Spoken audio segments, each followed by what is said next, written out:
이 책이 많이 팔렸다면 아마 엘리자베스 2세 덕을 많이 본 것 같은데요. 그럴 수도 있습니다. 이분이 돌아가시고 그다음에 BBC가 계속 한 열흘 정도 중계방송 했지 않습니까? 그렇죠. 예. 정규방송 거의 중단하고 예. 저도 거의 다 봤는데 그러시구나. 예. 그걸 보면서 영국 공부를 많이 했습니다. 예. 첫째, 거기 장례 행렬에 등장하는 사람이 군인 아니면 성직자 아닙니까? 예, 그렇죠. 맞습니다. 군인 아니면 목사, 진짜. 신부, 신부 뭐 이런 분들이 그렇죠. 민간인 별로 없어요. 없습니다. 예. 그게 바로 영국이라는 나라의 말하자면 본질이죠. 그죠? 맞습니다. 예, 맞습니다. 그러니까 이렇게 보시면 되죠. 유럽 사회를 기둥 끌고 갔던 게 유럽의 역사하는 것을 보면은 신권과 왕권의 싸움이거든요. 신부들의 종교와 그냥 정치, 왕권의 싸움이라고 두 개의 권력이 부딪히는 것이 유럽의 역사라고 보셔야 되거든요. 근데 그것 중에 하나가 이제 그 왕권의 그 상징이 군인입니다. 그 군인이거든요. 근데 영국의 귀족이 뭡니까? 전부 장군들이거든요. 그렇죠. 장군들이고 그 다음에 이제 그 의식을 하거나 영국 국민들의 정신 세계를 지배하는 것이 지금은 뭐 아닙니다만 지배해왔던 것이 그 신부님들, 그 신권이죠. 그래서 아마 상징적으로 그 여왕님의 장례식에 지금 조갑 선생님 얘기하셨듯이 군인과 사제들만 보였다 이렇게 맞는 지적이십니다. 예. 그리고 바로 그 군인 정신을 느낄 수 있었던 것이 그 행렬이 수많은 행렬이 네. 나오는데 물 흐르듯이 아주 자연스럽게 이루어지더라고요. 네. 네. 뭐 누가 호각 불고 뭐 차렷 이렇게 하는 사람은 없는데 그렇죠. 얼마나 훈련을 했으면은 그렇게 자연스럽게 실수 없이 네. 하나의 실수도 없었어요. 예. 그 참 어떻게 보면 경이로운 건데 뭐 그렇게 예행 연습을 했을 수도 없는데 말이죠. 그게 이제 쉽게 얘기하면은 뭐 여왕님이 즉위하고 5년 뒤부터 장례식 준비를 했다고 얘기해요. 그래. 그래서 뭐 그렇게 준비를 하고 뭐 여러분들 잘 아시듯이 런던 브리지라는 그 런던 브리지 작전이라고 그렇게 얘기를 했죠. 여왕님의 그렇죠. 장례식 그 준비를 하고 계속 매년 그 이제 개비를 해가서 보완을 하고 그렇게 해왔던 거거든요. 그리고 그 군인들이 그 끌고 가고 하는 것들이 그 사람들이 매일 하고 있는 일이 하나입니다. 예. 하고 있고 또 영국인들 자신 자체가 어떻게 보면 군인들이 일상으로 되어 있는 상태입니다. 그래서 버킹엄 궁전 앞에서 매일 벌어지고 있는 그 근위병 교대식 사실 그게 한국의 우리 그 대한문 덕수궁 대한문 앞에서 하는 그런 쇼가 아니고 실제 그 사람들이 현역 군인입니다. 현역 군인이죠. 예, 현역 군인들이 와서 그 이제 버킹엄 궁을 지켜주고 가고 하는 그 일종의 과정이죠. 그걸 어떻게 보면 훈련이 계속 돼 있었다는 얘기입니다. 예. 그때 제일 많이 나온 게 장례식 때 관을 문구하는 사람. 예.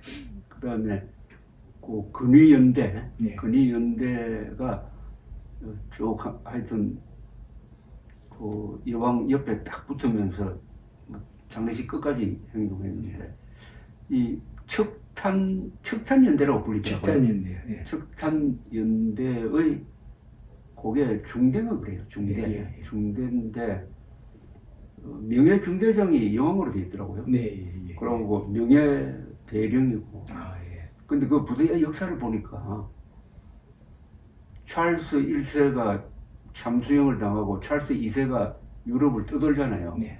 그 찰스 2세의 호위 부대로 출발했답니다. 예. 그래서 역사가 뭐 한 350년쯤 되고 네. 그게 워틀루에 참전을 했대요. 예. 1815년 6월 워틀루에 참전해가지고 그때도 근위병이죠. 참전을 했는데 마지막 프랑스의 돌격이 나폴레옹 근위대가 그날 오후에 돌격을 합니다. 그게 마지막 돌격이에요. 네. 그걸 막은 부대예요. 막은 부대고 거기서 나폴레옹 근위대의 뭐 모자를 뺐었답니다. 네. 그래서 쓰고 있는 새까만 이 모자 있잖아요. 네. 그게 나폴레옹 근위대의 모자랍니다. 그걸 그때부터 쓰기 시작했던 거예요. 그리고 아까 말씀하신 대로 거기 등장하는 군인들이 다 그렇죠. 실전에서 싸운 부대고 부대의 역사가 보통 몇백 년 되고 하니까 제일 대단하게 보입니다. 저희 이렇게 영국에 살고 있습니다. 영국 전문가라고 얘기하는 저가 선생님한테 이렇게 매번 배웁니다. 배우고 뭐 그 정도까지 저는 나도 찾아보면 구글 찾아보면 다 나와요. 했고요.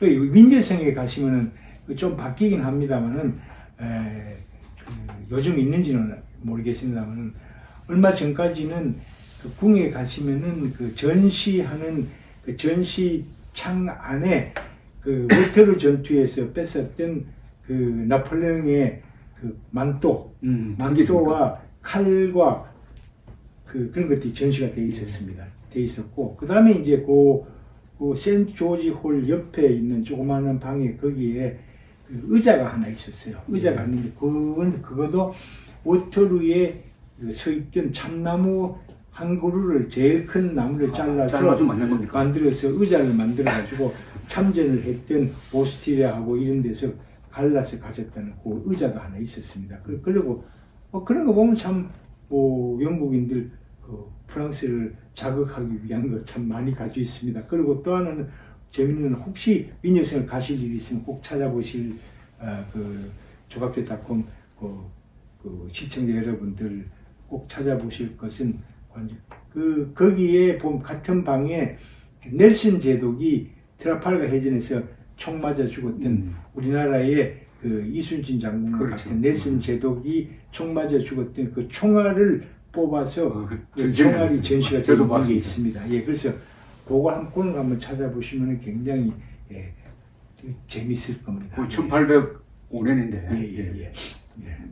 그 세계에서 두 번째 크다는 세인트폴 성당에 지하에 가보면 또 있습니다. 넬슨 제독, 그다음에 웰링턴 두 분의 석관이 석관 있죠. 바로 옆에 있지 않습니까? 그런데 그 중간에 6.25 동란에 참전했던 영국군에 대한 그 기념판이 하나 붙어 있는 게 있습니다. 혹시 세인트폴 성당 가시면 한번 보시면 좋겠습니다. 그래서 넬슨 제독 얘기가 나온 김에 하나만 하고 갈 것은, 넬슨 제독이 그때 그 트라팔가 해전에서 이제 배에서 그 사망을 하고 나서 군인들이 그 넬슨 제독의 시신을 럼주 통에다가 담아서 옵니다. 부패를 안 하게 하려고요. 하고는 런던까지 와서 그 세인트폴 성당, 바로 그 세인트폴 성당에서 국장을 치릅니다. 치르는데 그 수병들이 그 시신을 넘겨주면서 그 안에 담겼던 넬슨 제독의 피가 담긴 그 럼주를 나누어 마셨다, 그렇게 얘기를 해요. 그래서 아주 뜻이 있습니다. 또 넬슨 제독을 기리는 트라팔가 광장. 트라팔가 광장은 런던에서 어떤 위치입니까? 그게 이렇게 보시면 돼요.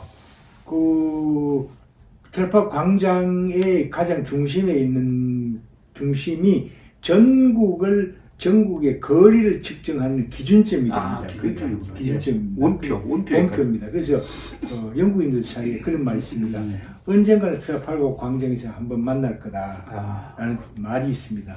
있어 그만큼 중요하고, 또 하나는 그 12월 31일 날 한국으로 치면 제야의 종이 울리는 그날 트라팔가 광장에 모여 있다가 그 12시가 30 지나서 새해가 딱 되면은 옆에 있는 누구한테라도 키스를 해도 무방합니다. 그래서 좀 이쁜 여자 옆에는 많이 모이겠네. 그 아주 그 이상한 친구들이 많이 모인다는 얘기까지도 있습니다. 뉴욕 타임스퀘어 광장하고 비슷하죠. 거기다가 이제 지금은 이제 킹스크로스 바뀌었습니다만, 그 전에는 그 유럽에서 들어오는 유로스타가 워터루역으로 들어왔거든요. 워터루 들어오고, 그 다음에 제일 중요한 광장 이름이 트라팔가입니다. 프랑스 사람들이 영국 오면 짜증을 냈던 이유 중에 하나가 그겁니다. 왜 이렇게 꼭 우리를 이기는 것만 너네들이 가장 중요하게 여기고 이름을 붙였냐, 그렇게 얘기하죠.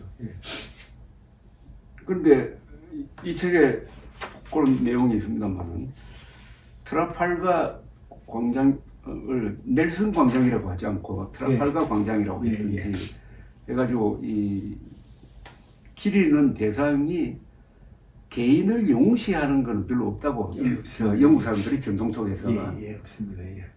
오히려 개인의 그 위치를 조금 낮추는 건 아니지만 겸허하게 만든다 이런 뜻입니까? 그게?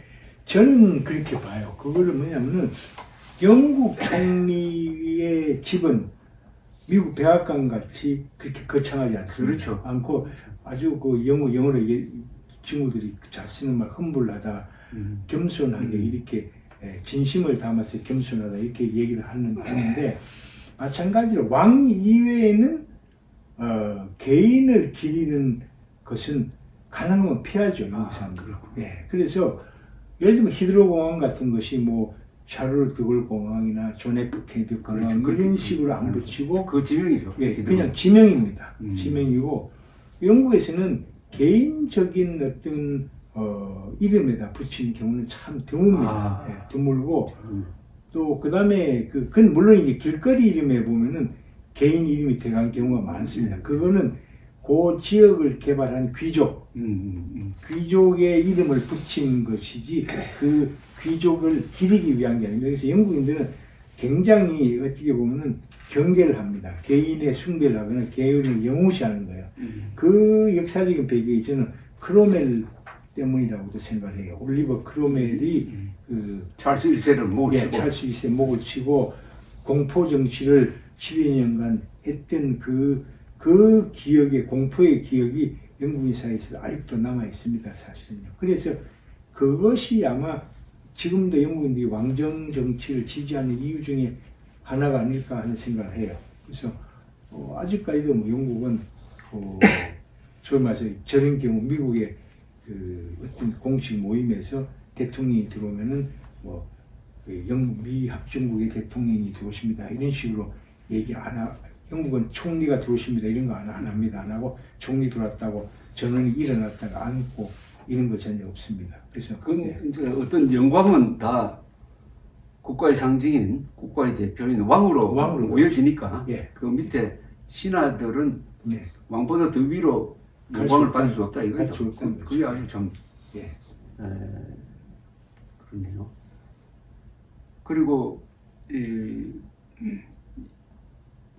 우리 군 선생이 지난 6월 저한테 여러 번 강조했지만 영국의 여왕은 결코 상징적 존재가 아니다. 사실은 굉장한 권력자다. 그렇죠. 다만 그 권력 행사를 아주 스마트하게 하니까 거부감을 느끼게 하지 않는 범위에서 하니까 모르고 있을 뿐이다. 이런 이야기죠. 그렇죠.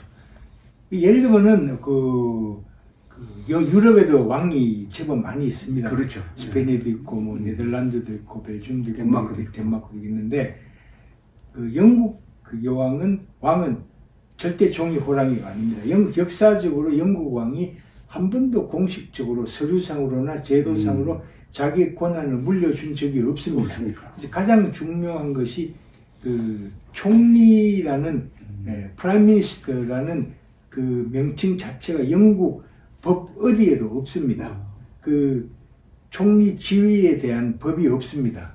없이 그럼 총리는 무슨 거냐 하면은 영국 하원 의원 650석의 과반수인 325석 이상을 차지한 당의 당수가 전통적으로 총리를 겸임했다는 말이고요. 총리의 공식 명칭은 제1재무부 장관입니다. 재무부 장관 얘기는 왕의 그 살림을 사는 그 임무가 공식 명칭. 공식 명칭입니다. 퍼스널 시크리터리 오브 트레저리입니다. 그래서 지금도 그 다우닝가 10번지에 가보면은 그 편지 넣는 그 노쇠 그 구멍 위에 보면 그렇게 붙어 있어요. 그래서 그 말은 결국 뭐냐면은 아직도 여왕이 통치하는 나라고요. 거기다가 모든 법 자체가 왕의 이름으로 공포가 됩니다. 그리고 왕이 그 하원 상원을 거쳐서 여왕에게 왔을 때 그 윤을 하는 그 사인을 하지 않으면 법으로서 그 법 발효가 되지 않습니다. 그래서 이왕이 마음먹으면은 법 발효 안 시킵니다. 계속 미루는 경우도 있어요. 어떤 경우에 법이 마음에 안 드는 경우에 그 위원회를 안 하고 계속 있었다는 얘기도 있습니다. 그 다음에